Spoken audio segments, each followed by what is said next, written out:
Welcome to episode 36 of the Business Development Podcast. And on today's episode, I have an amazing expert interview with Joel Magalnick of North and West. And today we are chatting about value proposition. What is your company's value proposition? How do you stand out from the crowd? What makes you better than your competition? Today, we are going to help you answer some of these questions. Stay tuned. The great Mark Cuban once said, business happens over years and years. Value is measured in the total upside of a business relationship, not by how much you squeezed out in any one deal.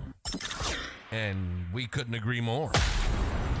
This is the Business Development Podcast, based in Edmonton, Alberta, Canada, and broadcasting to the world. You'll get expert business development advice, tips and experiences, and you'll hear interviews with business owners, CEOs, and business development reps. You'll get actionable advice on how to grow business. Brought to you by Capital Business Development. Capital. Let's do it. Welcome to the Business Development Podcast. And now your expert host, Kelly Kennedy. Hello, welcome to episode 36 of the Business Development Podcast. Wow, it's hard to believe at this point that we're clipping along. We are recording today at pretty much my 4-month little anniversary. So we're clipping along, and today I'm here with Joel Magalnick. Amazing interview. This is such an interesting one for me. I actually met Joel at a Edmonton Chamber event, Coffee with the Chamber event. And we kind of hit it off because when I was sitting down with Joel and we were just kind of chatting about what he does, he has such an interesting company. We'll get into this.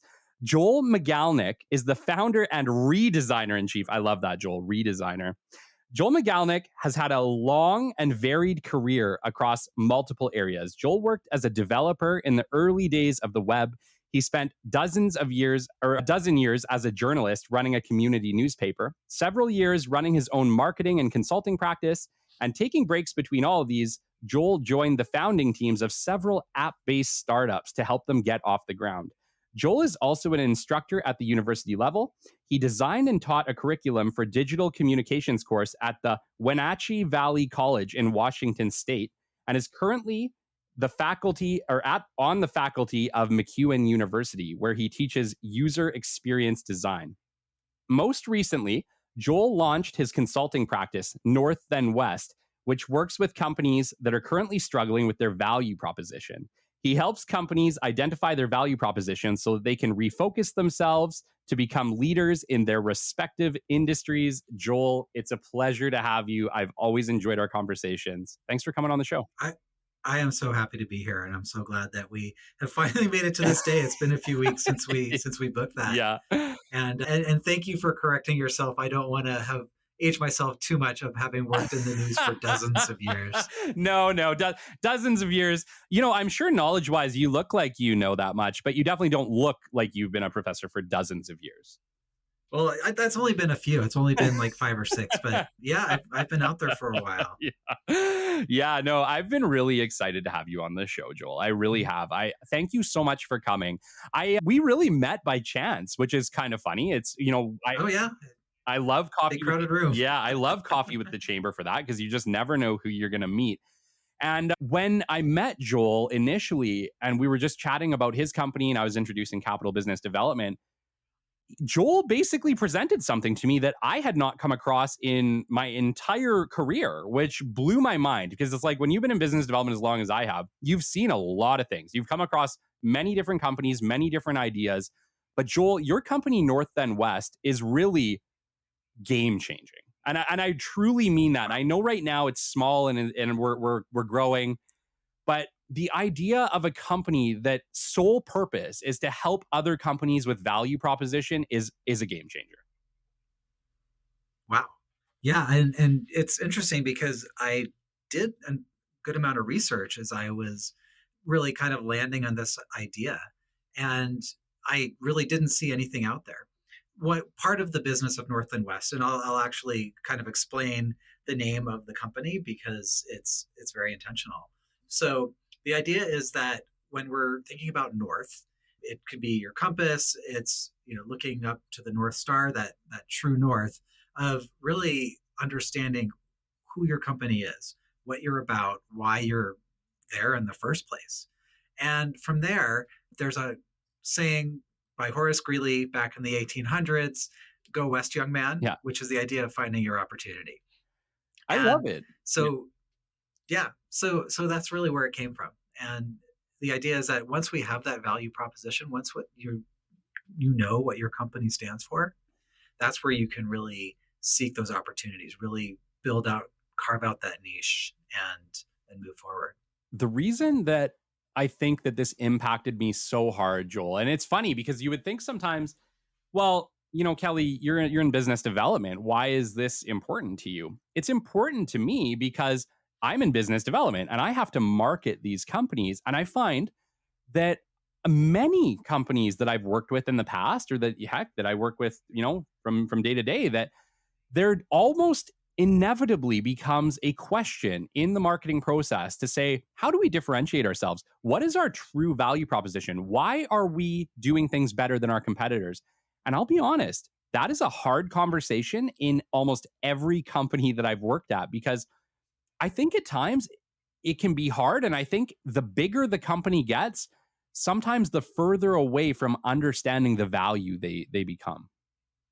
Absolutely. And it's interesting because as a company grows, they're bringing new people in.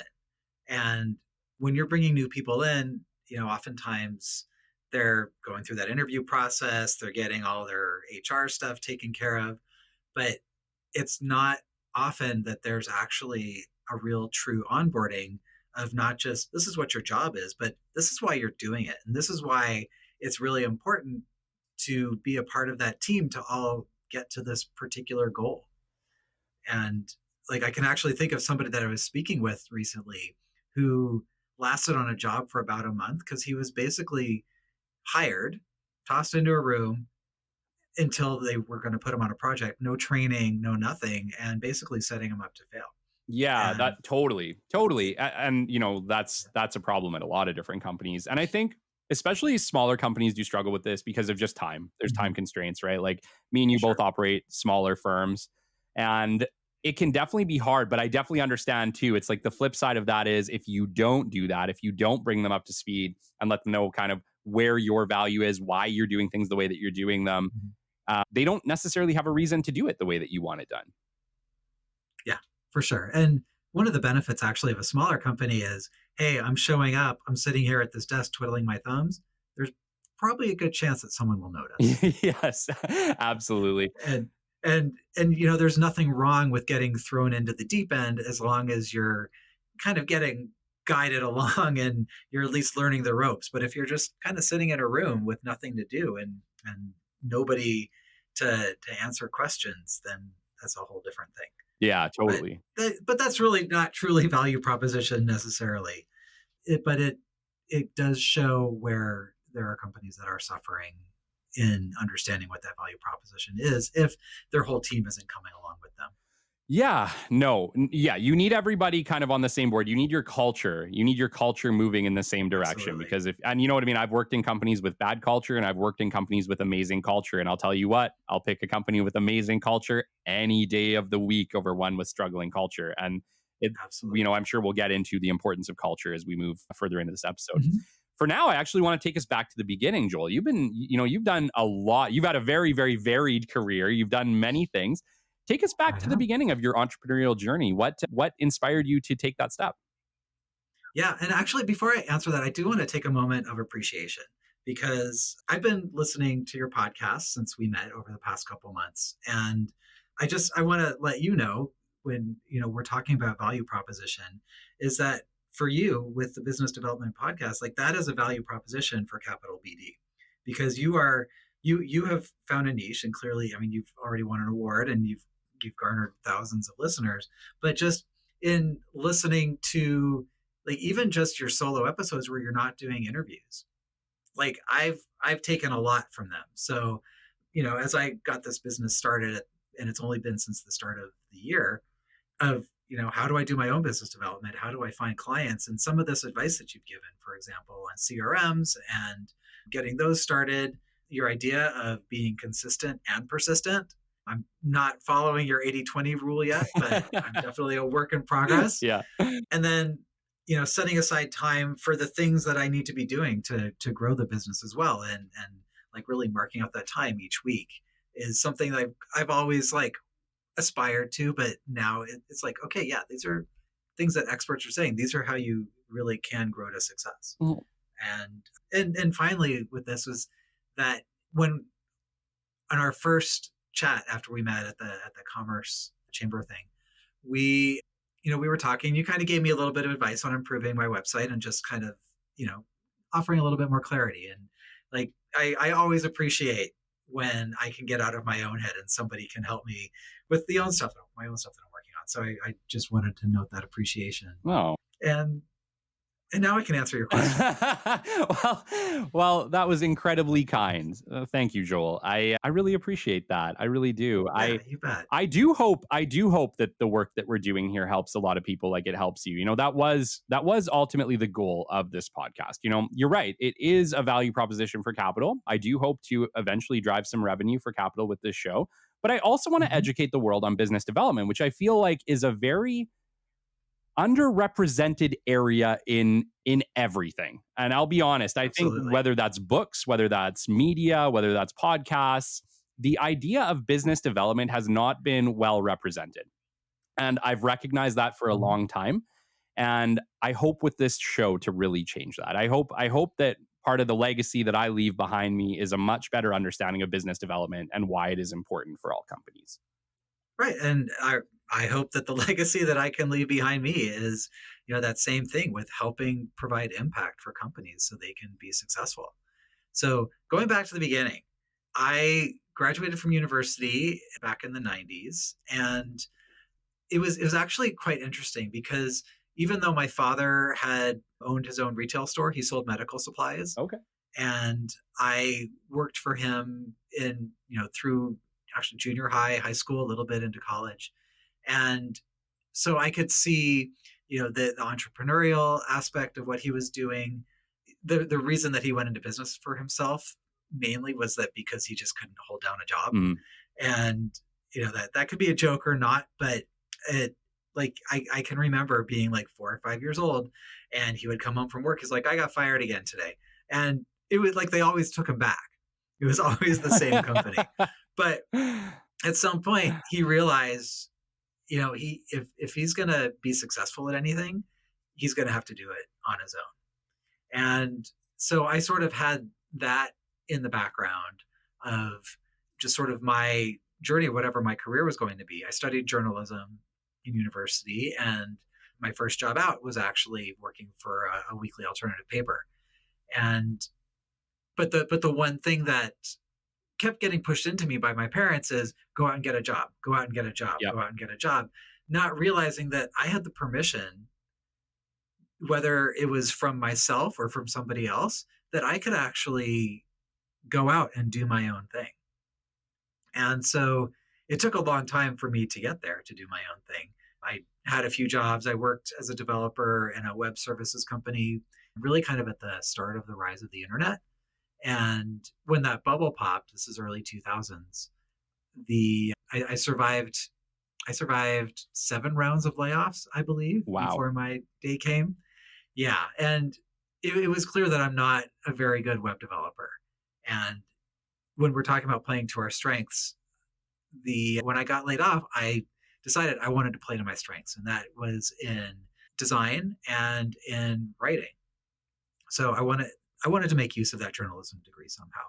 And so I started my own little freelance practice, and I was doing mostly design work, graphic design work, doing brochures, things like that, not all that interesting, and started working or just freelance writing for a local community newspaper. So from there, a few months later, the editor quits, moves on very quickly. A good friend of mine worked for the organization that owned the newspaper and was like, hey, maybe Joel should come in and, apply for this editor job. So speaking of getting thrown into the deep end, I came in. The previous editor was like, there's the file cabinets. Here's how you turn on the computer. I'll drive you down to the press so you can deliver when the paper's done. but otherwise I'm out of here. I'm doing this action of wiping my hands with, but remembering that we're on a podcast Yeah. and all anybody would hear is like, you know, Well, that's two guys okay. rubbing It's the together. thought that So counts. it is a thought that counts. So yeah, so that first paper, we got it done probably 4 hours later than it normally was done. And we're kind of getting calls from the press like, where are you? Where are you? But we got it put together. And, from there, it was 12 years of creating newspapers. And one of the important reasons they hired me was because I had this tech background. And, as we kind of go through my story, you're going to start to see how so much is additive to things that I had done before. And so the website that this paper had when I started was I would compile everything that was in that paper into a Word file, send it to some dude across town, and he would post it up for us. No pictures, just text. And the user experience side of me, the web developer side of me was like, So really within that first year, we had moved to kind of a homegrown content management system. And then so that tech background really advanced us even beyond a lot of our peer publications. And so I was part of an association across the US of various newspapers. And I was kind of the guy that they came to for all their tech questions. Wow. And so within that time as well, this was also, the iPhone was released, the iPad was released. We're starting to see new form factors and how we consume our content. Yeah. And so that iPad first came out, and this is my first true startup, was a company that would allow small and medium-sized papers to white label themselves onto an app that I had developed. When I say developed, I was working with overseas teams to do the tech stuff, and I was kind of doing the design and everything else, and the sales, the outreach, all of that stuff. So took way too long to get to market. By the time we actually got finished, my potential customers had moved on. No. So yeah, and so this is one of those things, like the lessons that I learned from that I took to my future startups for sure. So let's fast forward to the end of that 12 years. The organization that owned us shut us down. We were seeing the loss of a lot of publications in the mid-teens at this point. And I was going to grad school. I was in the University of Washington in Seattle for digital communications. And so my focus was really on user experience design. And so I started doing a good amount of freelance work in there. And within that, met a person who ended up becoming my partner with my next startup. And so we co-founded this company that was doing virtual reality education programs. That is awesome. And we spent a good year developing the full concept for the product. And by the time we were done, we were sort of at the crest of VR when we started, and it was really difficult to get funding. And I think the biggest thing I learned from both of these is that when you're doing a startup in the tech world, you need to have a tech co-founder. So that ended up not going anywhere, unfortunately. But again, for me, this is all about the learning. And within that time, pretty soon after that, I had been running my own consulting practice. I call it The Refined Story. And this was really content development and user experience. And I'd been doing some pretty good work over that time, reasonably successful. As soon as the VR startup ended, I got a call from a friend who was like, hey, we need someone to do podcast content development. And I started doing a lot of this stuff for Microsoft. And so really for the past 5 years, I have been developing a lot of podcast series, doing a lot of cool interviews with pretty amazing people for a whole bunch of podcasts that you'll see coming out of Microsoft now. Wow. And yeah, and so it's pretty amazing, some of these conversations I've had. And probably one of the most fun parts of this was early on where I was doing one for healthcare, and they sent me to this massive health tech convention down in Orlando, Florida. Yeah. And this room, I swear, is like 1 mile long by like half-mile wide. It was seriously like gigantic, just filled with health tech companies. And basically, I would corner people on the expo floor and say, "Hey, can I interview you for this podcast?" And ended up with this pretty amazing series of really great conversations. And so that really kind of went on until I came to a point where I'm like, I don't really want to be known as the writer anymore. Mm-hmm. And so I took basically a year-long exploration. And at the same time as I was doing this exploration, I was also part of a third startup. I was not one of the founders, but I was a member of the founding team of a live music app. And we basically developed a product, created a product. It's still going, and I'm seeing people that are still using it. But the idea was that live music is important for many people. I love music. Me too. Developing this, like just learning so much about how passionate people are about music. Yeah. And we created this app that connected people with musicians from wherever they were, with the goal of just having music going 24/7. And hopefully the app gets to that point. I came to a point where I realized my value proposition, or my value for this company, is not really working for them anymore. I feel like I've come to a point where it's time for me to advance forward in a different direction. Yes. And these are things that happen, and it wasn't like animosity or anything like that, which can happen, but just realizing that the market and my needs were going in a different direction. Yeah. And it was actually like a huge leap forward for me, as far as jumping the ship. Totally. In some ways, because there were times, especially with the newspaper, where I saw the writing on the wall. Sometimes I'm like, no, I got to keep going. This all depends on me, and it doesn't have to. And so sometimes value proposition is shutting it down, leaving it behind, moving on, and letting the next generation take over. Yes. I think you hit the nail on the head.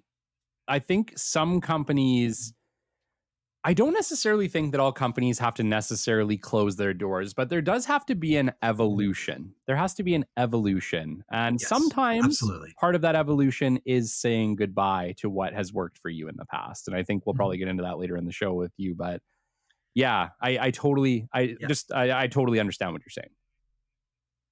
Yeah. So let's wrap up the origin story here. I spent about a year really just kind of figuring out, what is it that I want to be doing? What's really important?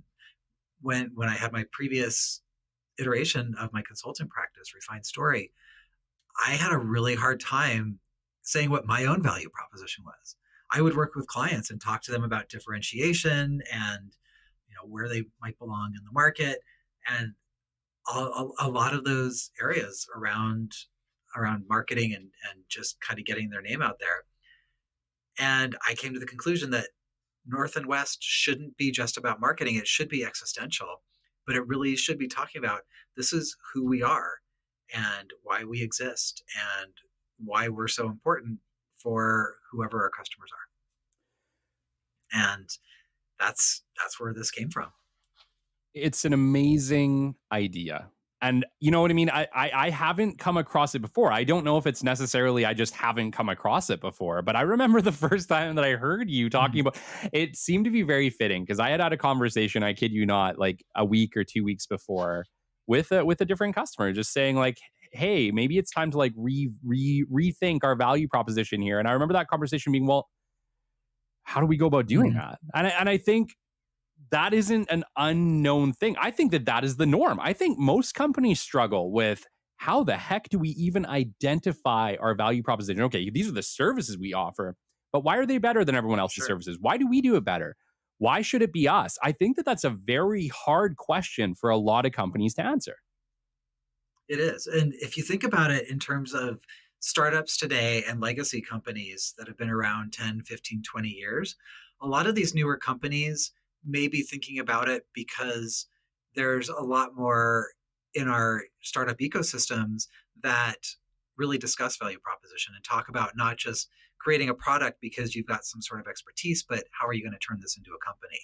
Some of these older companies came about sometimes by accident, or somebody was good at something and it's like, hey, I'm going to turn this into a business. It grew, became something large, things expanded, there were acquisitions, mergers, all of these things. And then all of a sudden it's like, okay, what actually do we do now? Yeah. And Yes. Yes. Agreed. and do our customers know who we are? Like, I've talked to companies that started out doing one thing and their customers still think that they do that one thing, even if they've left it behind. Yep. Brand identification, right? Mm-hmm.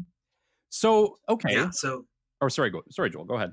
no, that's pretty much all I had for there. So I guess what I want to get into is how do we help these companies, right? Like, how do we help a company, right now to identify maybe where some of their strengths are in the market? Let's say that we're talking to like a legacy company, like we're talking about a company now it's been around Sure. 15 years.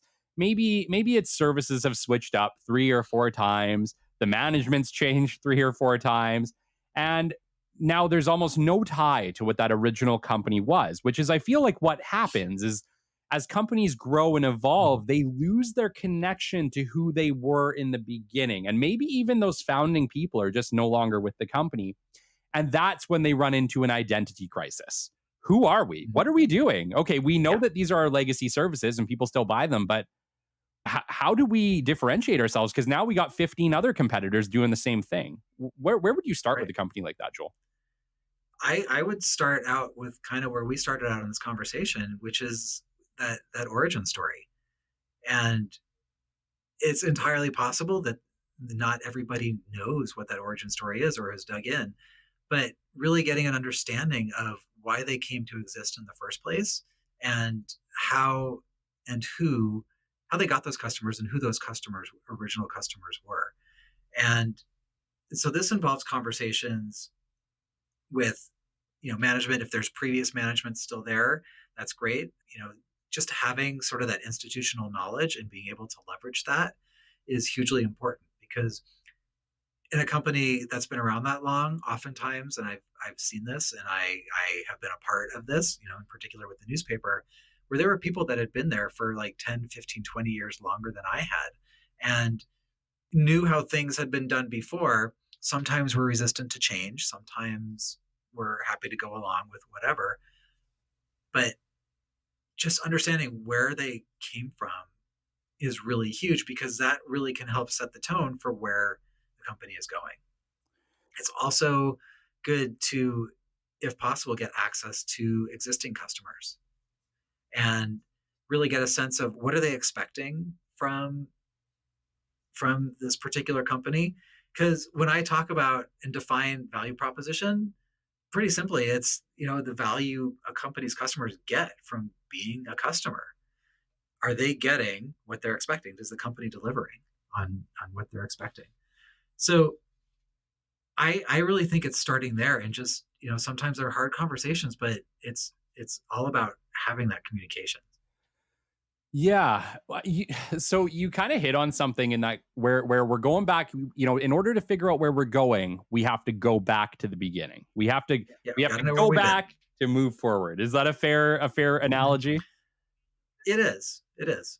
And so if we have to go back to move forward, one of the other challenges that I've also kind of seen, and I've seen this, I think I've even struggled with this with capital at times, where sometimes you have a vision, as a founder, you have a vision as to what you think your company does. I'll be honest, capital has shifted in the time since I founded the company to what I thought it was going to be to what it truly is.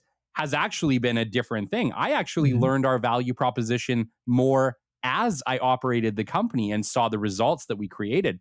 I think I started with an idea where we could provide a great service, but I never realized how great that service actually was, or how good it could be, or how, in some cases, game-changing it has been. And I think a lot of founders run into this problem. And I'll be honest, I'm gonna take a big guess and say that you don't even know how influential your business is going to be. I feel like from an outside perspective and a knowing as to the value of your service, that I'm going to make a prediction that your company is going to do incredibly well, Joel, because I do think there's a gigantic gap for the services you're offering. However, well, I guess what I'm saying here is that it can be hard to tell where you're going because sometimes it's more amazing than you ever thought. Yeah, well, fingers crossed. I hope we do. And don't have the crystal ball. Absolutely. None of us do. And a lot of times we're guessing. A lot of times we can use data to help guide us for sure. But yeah, you're right. Like we don't always know. And so there's a certain amount of risk there. And when you came to that realization, Kelly, when you were got to that point where you're like, wow, this isn't exactly what I envisioned it would be, but it's like great. How much intention did you put into really leveraging that greatness and pushing forward in that direction? Yeah, like I think once I recognized that the model I had worked amazing and that the service that it provided exponential value Mm-hmm. to our clients, that was a big eye opener to me. I think when I initially kind of went into our service Mm-hmm. thinking, yeah, we'll help a lot of companies out, we'll do business development and things will go forward. But the reality is the results of what we do, once I recognized, holy crap, that these aren't just mediocre results. Like our we are essentially creating exponential results over time over the next 3 to 5 years for our clients with these services that we're providing in 6 months to a year. It's a big deal. And yeah, it's like I feel Yeah. like I'm still learning what that means for our company and for our clients as they let me know the results or as I start to see the results of those efforts. Yeah. And learning is absolutely a huge part of this service as well. There's a lot of change management involved, and there are a lot of needing to let go of old habits, and that's not easy. And No. so anybody that I work with is going to need to have that recognition of like, I can come in here and I can be like, yeah, this is where areas we can change. We can do our little assessment. I can show you my charts and graphs and all that stuff. But ultimately, that job is up to you to actually make it happen. Yes. And you have Like I to. can help guide you. I can connect you to the right people if we need that. But this is an outside voice coming in to really to help you push forward and Yes, and I let me be your identify guide. with that perfectly, Joel, because capital business development's the same way, right? We can do all of the Mhm. work. We can get you in the room, but at some point you need to step up and make your pitch. At some point you need to create those relationships on your own.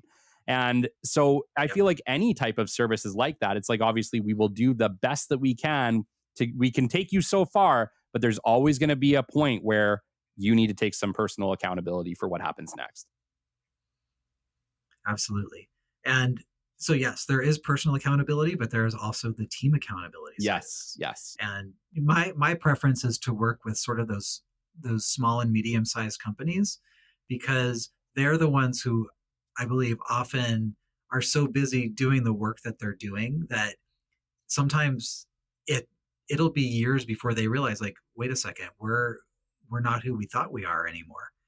And and and there's not always anybody out there to help them move forward once they have that realization.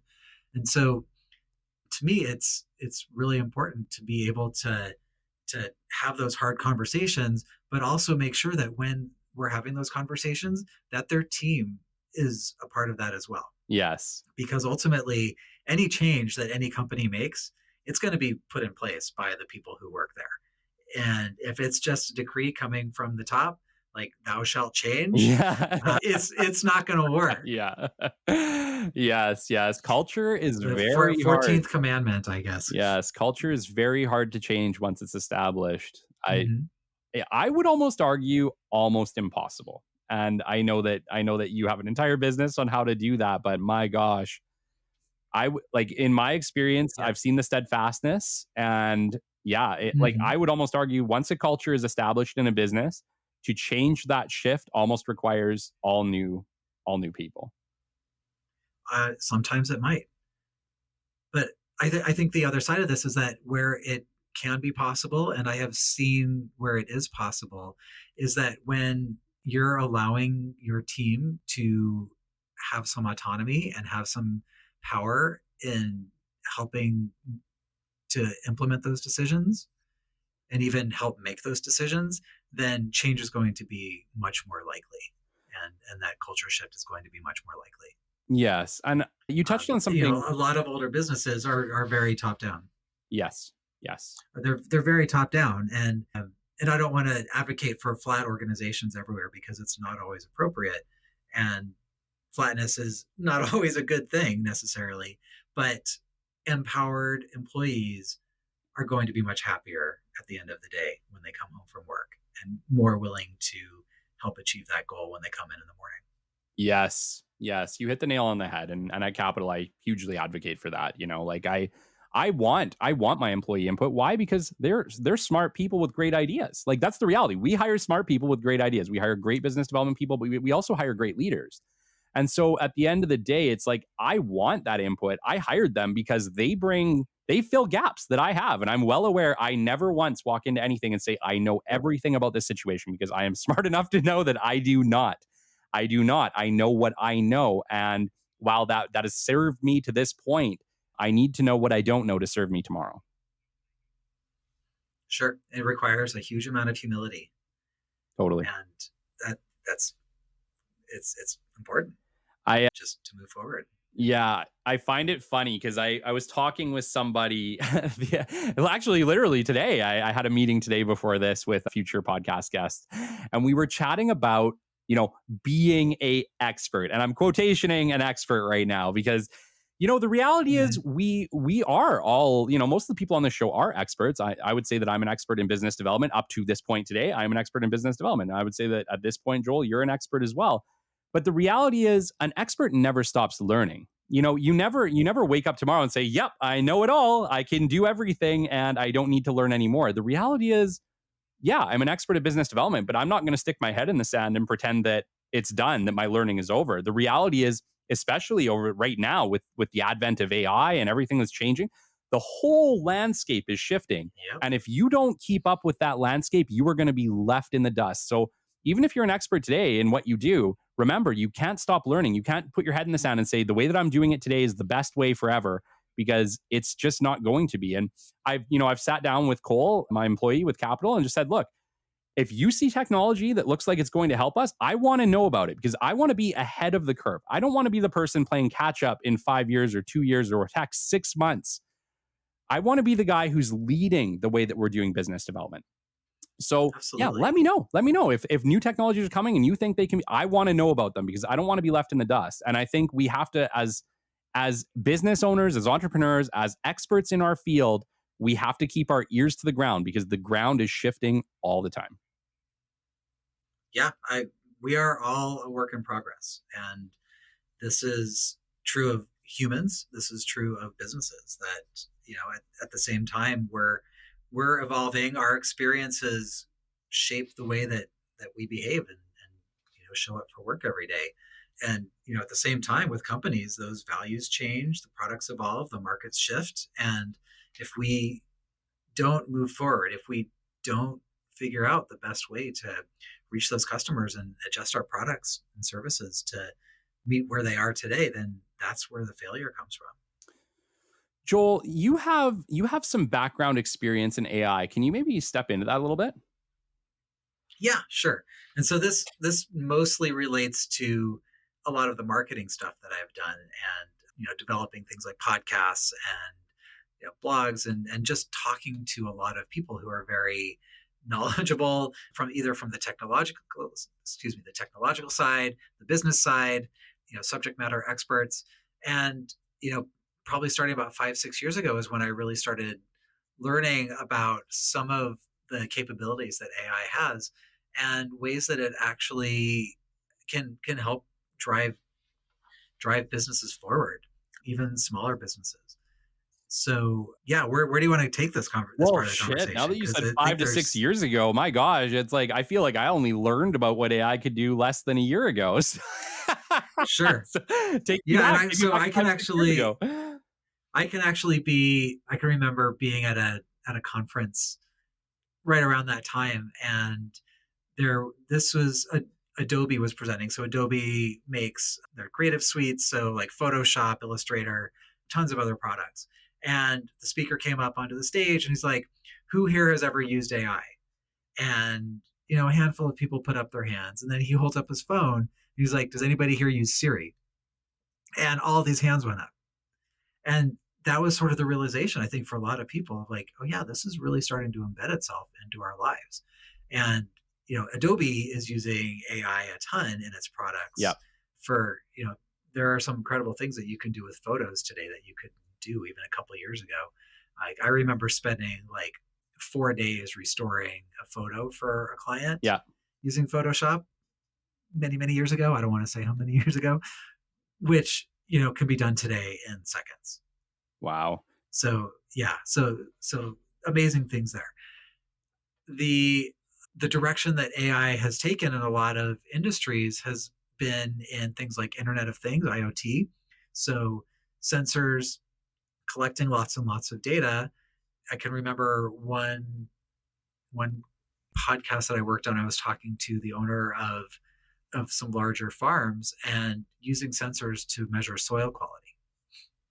And if the soil quality went down, then they could figure out where do we need fertilizer and how much fertilizer do we need.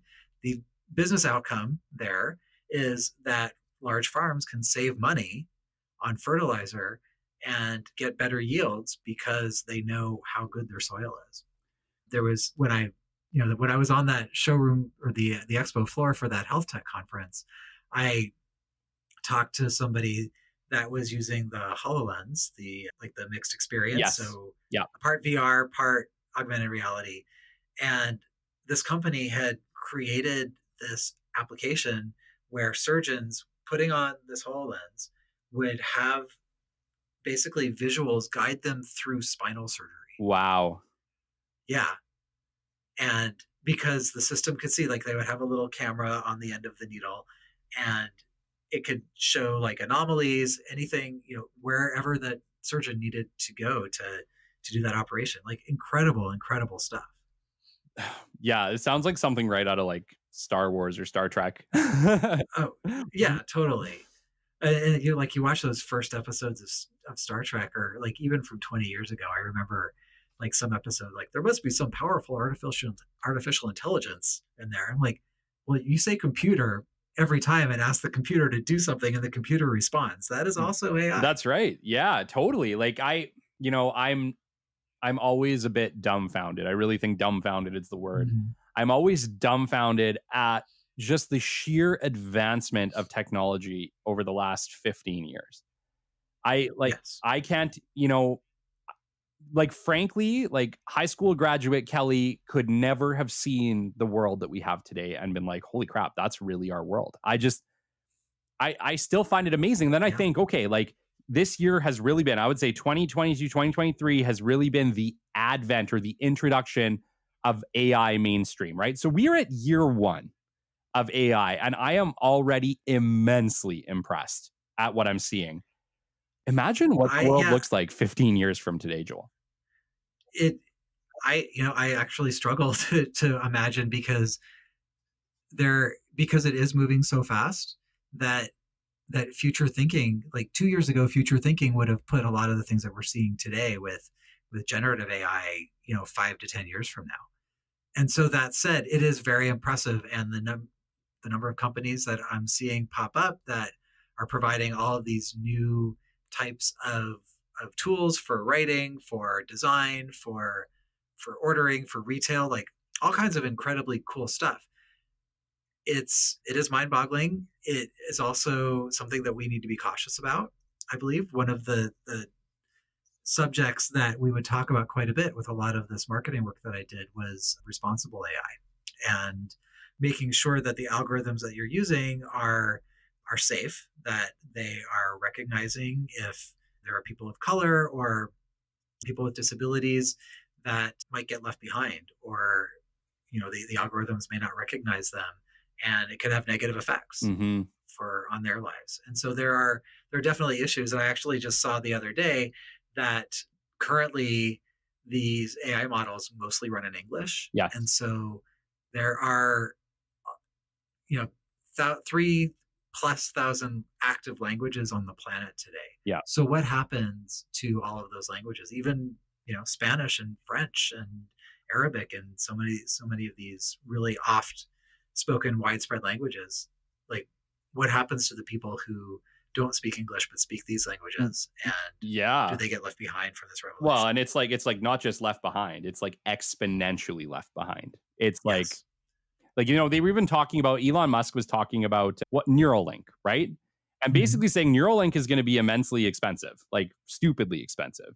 However, it's like if you have Neuralink, you are going to be exponentially at an advance. Like it won't even matter. Like basically, he was saying like the cost, like upfront, will seem ridiculous, but then the knowledge that you will Yes. have available to you when you are running Neuralink, and like I'm not for or against this. I'm still like I don't understand it, but like I get it. Basically, what they're saying is that if you don't have AI at some point, you're going to be like mentally so far behind that the cost wouldn't matter. It's like what you're losing is far greater.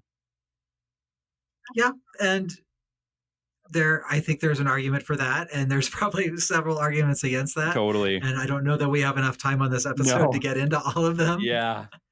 I But the one other thing I did want to talk about and kind of relate it to the work that I do with North and West and just some of the knowledge that I've gained about AI is that large companies in particular are adopting many different forms of AI in very, very rapid paces. sure. And smaller companies have the opportunity to gain access to a lot of these tools as well. It's becoming more and more available for them.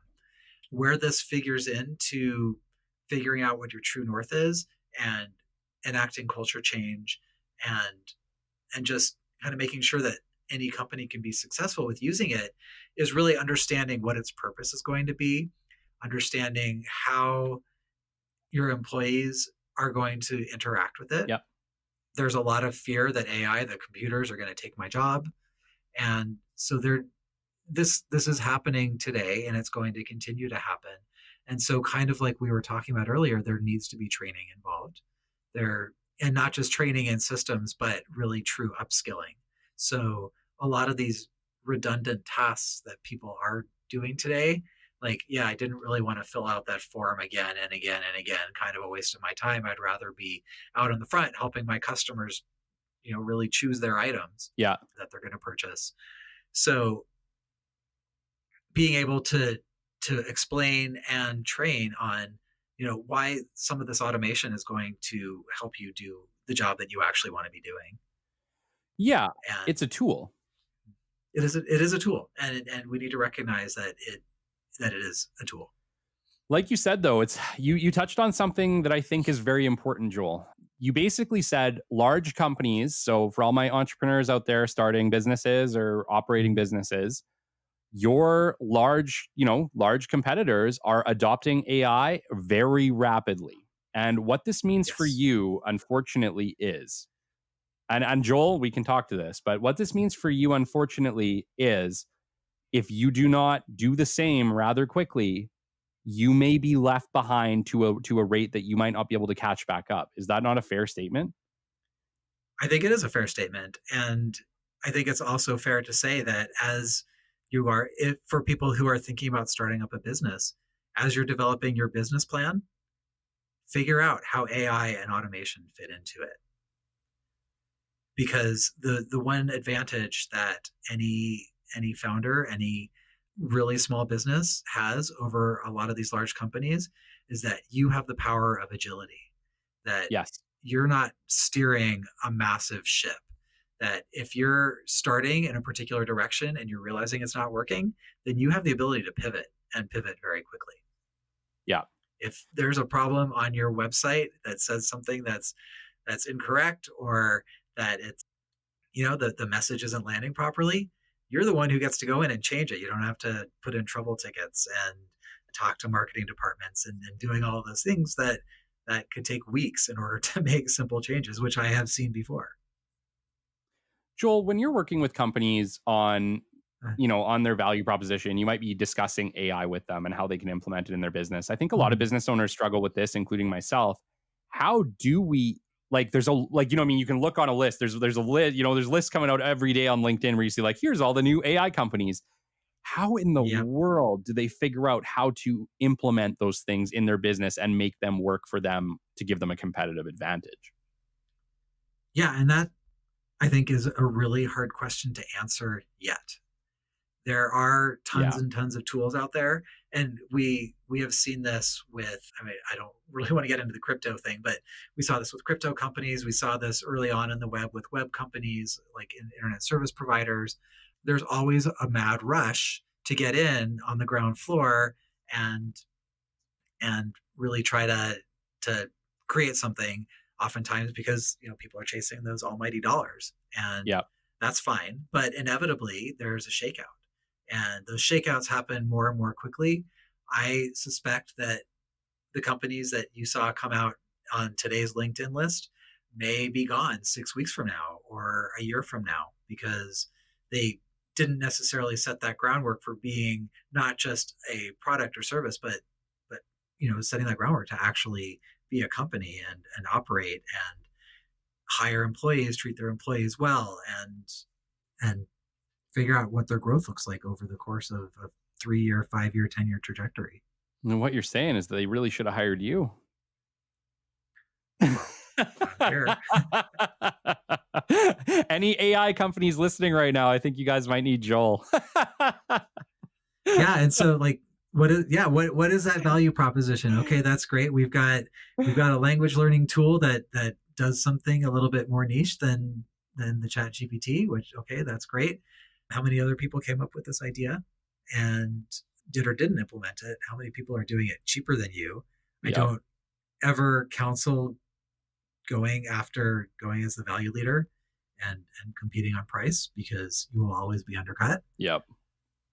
But yeah, those are like, have you done your competitive analysis, and how do you, and this is the west part of North and West, how do you as a company, whether newly starting or been around the block, how do you jump ahead of that competition? How do you create that niche, that category for yourself, so everybody is following you? Yes. This is Starbucks. Coffee was not a commodity the way it is today until the mid 90s, when we started seeing those green stores pop up everywhere. Yes. Yes. No, you hit the nail on the head. And I think, okay, and you can speak to me, but I'll be honest, I don't spend too much time thinking about what my competition does, because that doesn't help me. What helps me is This is is true. to be forward thinking about how can I provide my service better, more effectively, more efficiency, to improve my value proposition, to improve my exponential growth for my customers. That's where my head is. That's where the capital business development hat is. And that's where I want all of my management thinking. Because if we're sitting there always watching what our competitors are doing, we're always a step behind anyway. The big secret, the secret isn't to watch your competitors. The secret is to always think about how can you provide better service today, and how can you do it utilizing the tools available to you. Yeah, so I would agree with that. We definitely don't want to be looking over our shoulders. Yeah. But I will say that knowing who else is out there on the landscape Yes. is very helpful, because it really does help you figure out what that niche is. If I'm saying, well, I'm getting into, rather than value proposition, I'm going to keep on doing my writing business. Let's say I'm going to just, create podcasts and do marketing campaigns. There's 50 million other people who are out there doing that same thing. Absolutely. And that huge pool of other people doing marketing, how do I differentiate myself? Yeah. And it could be by industry. It could there could be any number of areas where I go, but in a pool that's so crowded, if I drown, who's going to notice? Mm-hmm. Mm-hmm. And what would you say for those companies that are really struggling with that? Aside from, hey, let's talk, it really is, understand your current competitive landscape, and then let's find a direction that you can go where you can make everybody follow you. We can just invent something entirely new. Yeah. And that invention, everybody can say that, I'm in the marketing category, but if I'm in the marketing category for automotive distributors in Edmonton as one particular niche, let's say, and there's nobody else who's doing that. Everybody else like is just, doing the entire country, or, hitting Edmonton, but so many different industries. If I say I know auto parts distribution better than anybody else, I can help you find the customers that you need, or the stores that you need better than anybody else. That's that direction Yeah. that you go. And it could be that it's something that the company has never thought of before. But, maybe there's somebody in there, like I'm a big cyclist, for example. And so the cycling market in Edmonton is relatively small. There's not a whole ton of sports stores or bike stores here. But if I were to say, like, hey, we're serving the cycling community, Mhm. it might not be a big enough niche, but to get our name out there as, like, we're the ones that cyclists turn to and cycling stores turn to for everything that they need in order to get their name out there, and provide the best service for people who are looking to buy a bike or ride a bike or find a place to go, for the best trails. Then that's how we're going to win. Yeah, no, you definitely, yeah, you hit the nail on the head, Joel. Like, that's just the reality is that companies need to be forward thinking. They need your service. That's like the reality is, and I truly believe this. I'm not just pumping you up. The reality is, I've seen this enough times, Joel. I've been in enough rooms where the value proposition question comes up, because it inevitably comes up in any type of business development scenario, because we need to know as business developers, what is it that sets you apart from your competition? That is a very Mm-hmm. important thing, because when we're trying to craft greatly worded pitches on behalf of your products, we need to know what sets you apart. And so I have run into this plenty of times where the challenge comes up where it's like, what is our value proposition? And sometimes that's not an easy question to answer. I think most of the time we can pull a few things out and say, okay, this is what sets you apart. This is what sets you apart. We're gonna take this angle. But I think that if more companies used a service like yours to really narrow in, and heck, maybe even identify things they hadn't even thought of, it would set them For apart sure. by leaps and bounds instead of by millimeters. Mm-hmm. Yeah, and the caveat I put on that, though, is don't chase the shiny things. Sometimes the shiny things are great, but if you're putting AI into your business for the sake of putting AI into your business because you can say that you've got AI, at some Mm-hmm. point people are going to get wise to you, like, okay, great, how is this helping me as a customer? Yes, yes. It's like, make sure that everything that you're implementing has a true purpose or a true Sure. efficiency boost that is actually going to serve your business instead of just being eye candy. Yeah, one word that I think is really important with North and West is intentionality. And make sure that everything you're doing is intentional. With my teaching, I haven't really talked about my teaching very much, but I'm working with design students who are taking their very first class in user experience design, that digital experience. For those of the listeners out there who are not sure about what this is, because a lot of people actually have to ask me, what the heck is that?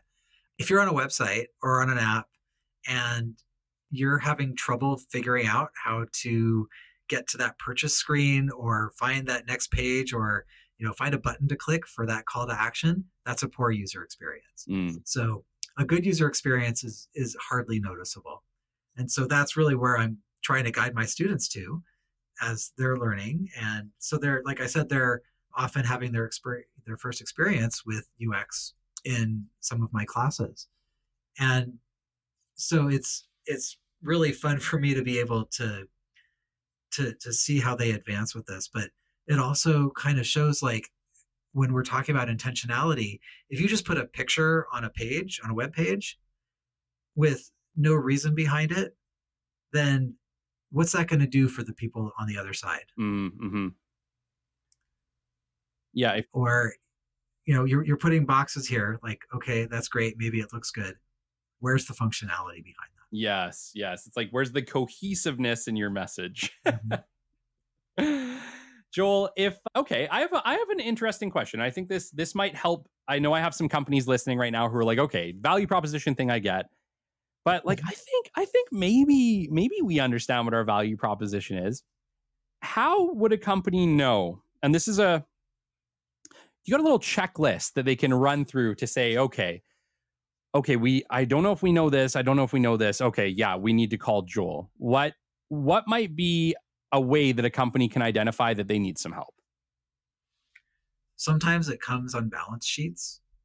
Like, their revenue is down and they don't know why. I mean, it can be the economy. We can always look at the economy and be like, yeah, things are bad, so therefore things are bad for us. But it could also be high turnover in the business.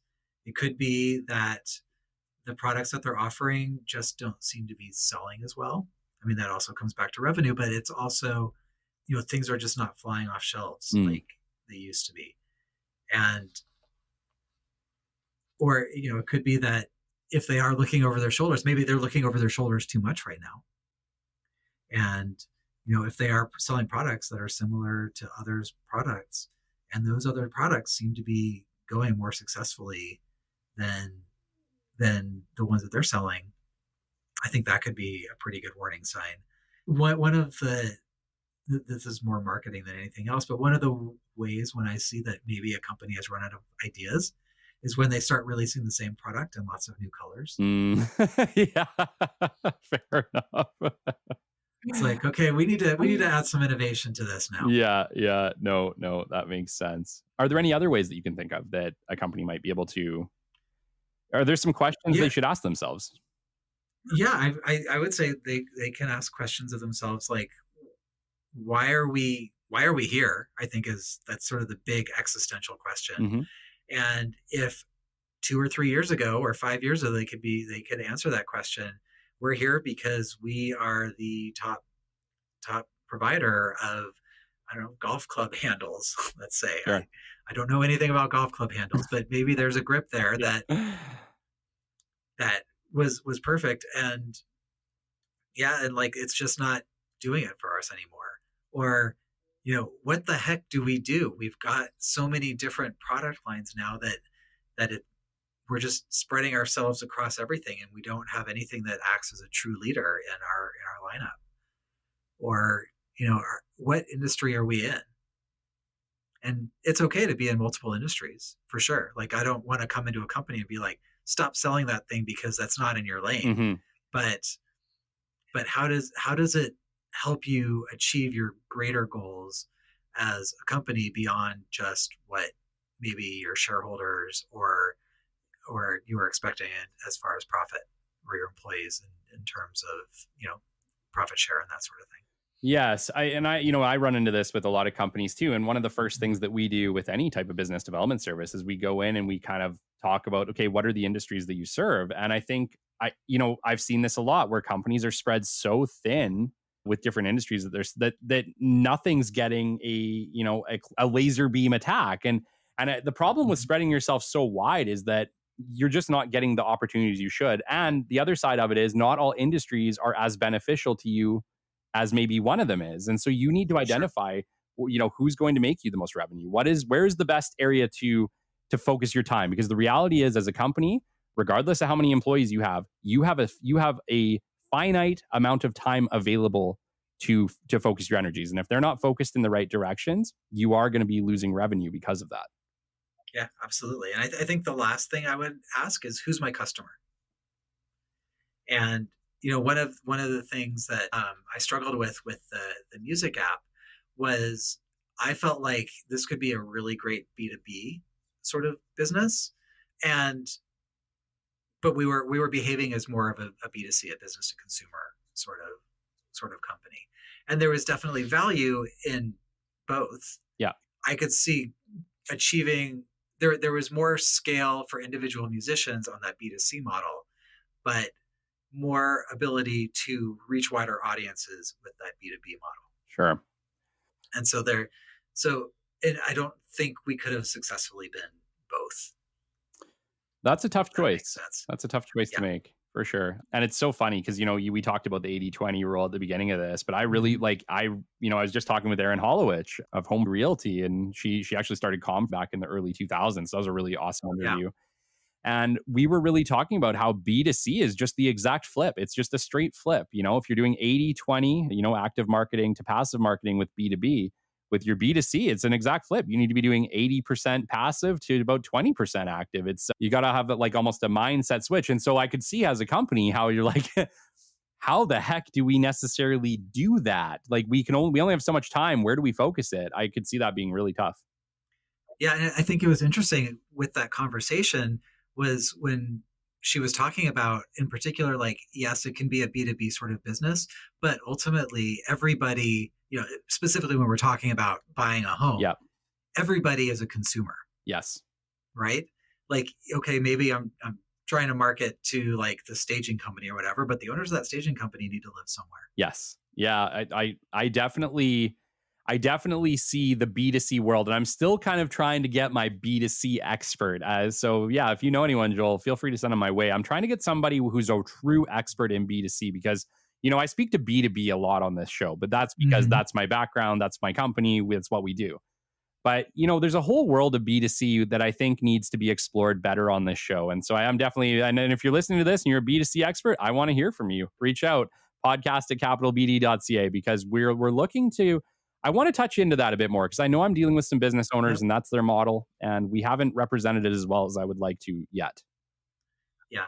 Like the first thing I think about when we say B2C is retail, but there's just so many other types of services out there. Like, I think of professional services, restaurants, hospitality. Totally. It's, wide range, but yeah, there are different needs there and different desires, but ultimately we are all, whether we're business owners, business customers, whatever, we are all consumers. Yep.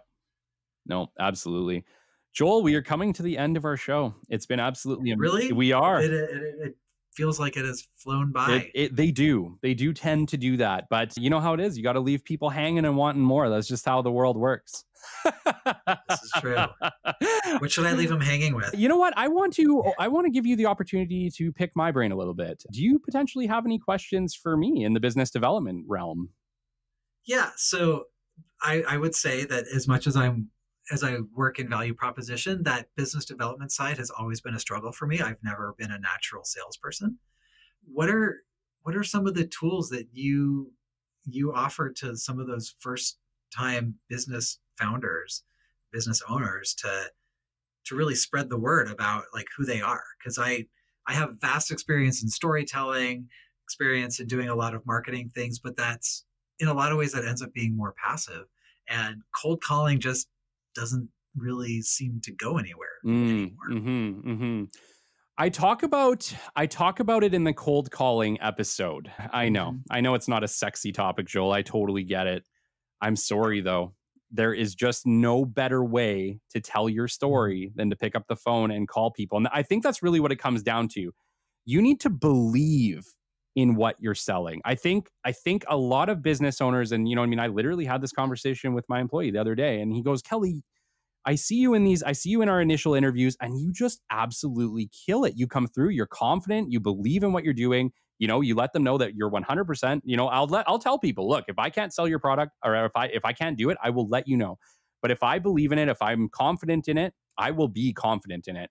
And I think one of the things missing from a lot of people, and this comes in time, Joel, as you refine your pitch, because I say this too in the cold Sure. call episode that nobody's pitch starts out perfect. Mine doesn't either. With every new client, it takes me probably at least a month to really refine that pitch to something that I feel sounds great. I feel embodies their product, represents their product well, and puts it forward in a very compelling way. But that takes multiple attempts. You're not going to make that. That's Absolutely. not going to be your first 5 calls. That might not even be your first 100 calls.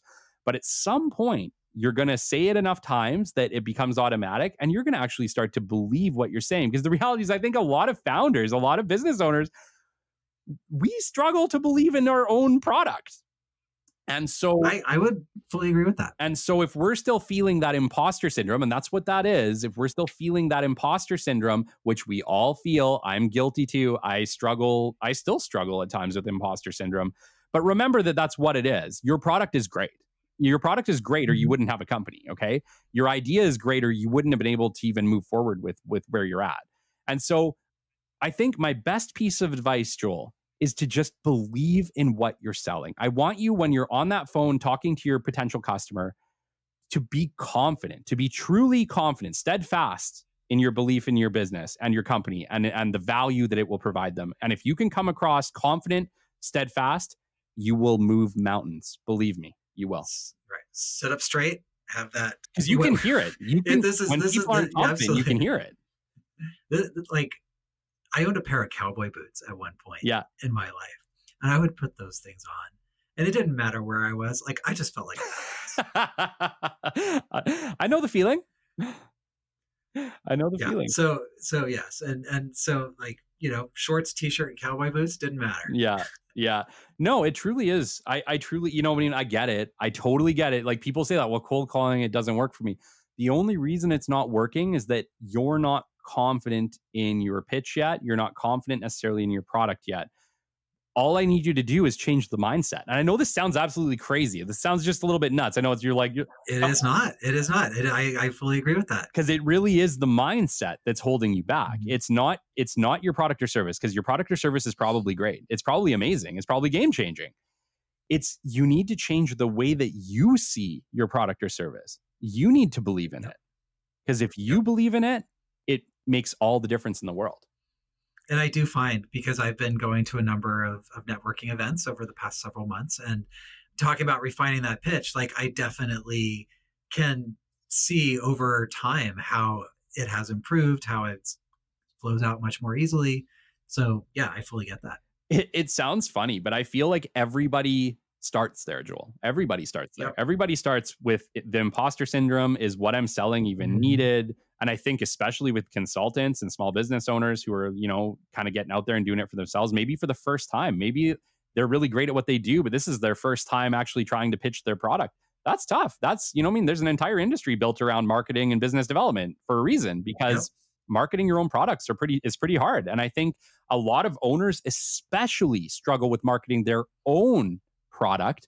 And which is why Absolutely. in the beginning of this podcast, I actually advocate this is why you should potentially have somebody else do this for you, at least maybe in the beginning, because the reality is somebody else doesn't have that connection to the burn or the pain when maybe it gets Mhm. rejected, or maybe someone says no and we take that personally, when it's not personal, but it can feel personal when it's your baby, your company, your product. Yeah, and having been a journalist for so long, you develop enough of a thin skin or thick skin where you realize that, okay, this isn't personal. Like I can take the no's, I can take the rejection. That's okay. But a conversation that I had with a friend recently was, do we play to our strengths, or do we try to become better at the things that we're not very good at? So this idea of actually like bringing somebody on to help with that business development, with those sales, actually isn't a bad idea. And the other part of this, like right now, I'm an independent consultant. I hope to grow. I will grow over time. But this is for any founder, any business owner, anybody who's doing anything out there. Do not do everything alone. Do not try to take on every single aspect of your business, because like you said, Kelly, there are only so many hours in the day. Yes. Time is our most valuable asset, and so let's use it to our best abilities for the things that we are the most good at, and continue learning those skills and building those skills. Totally. Well, and that's, I mean, that's what it kind of comes down to as well. It's like, Mm, if a business owner such as yourself is starting out trying to do the business development for themselves, right? Well, you might make 20 or 30 calls and, start to get discouraged, or like, for whatever reason, it's just not working, or, it's tough. mhm. It can be really hard. But if you take someone like from my company, Capital Business Development, and you put us on calls and say, we make 20 or 30 calls, we're coming across confident, we're talking to the right people, and Yep. that odds of getting the meeting, you might make 20, 30 calls and get absolutely nowhere. We might make 20, 30 calls and get you 4 meetings, 5 meetings.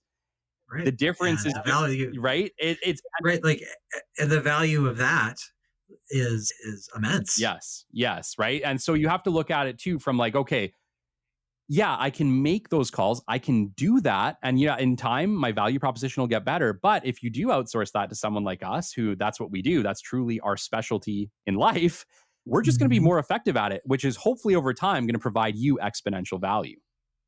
Absolutely. Yeah. Well, yeah. Thanks, Joel. Do you have anything else, or? I think I have worn myself out. we have hit the end. Well, you've provided tremendous value today. I think you've made a lot of people think, Joel, because I don't think I'll make a wager. I don't think that anybody listening to this show has come across a company like yours. I don't think so.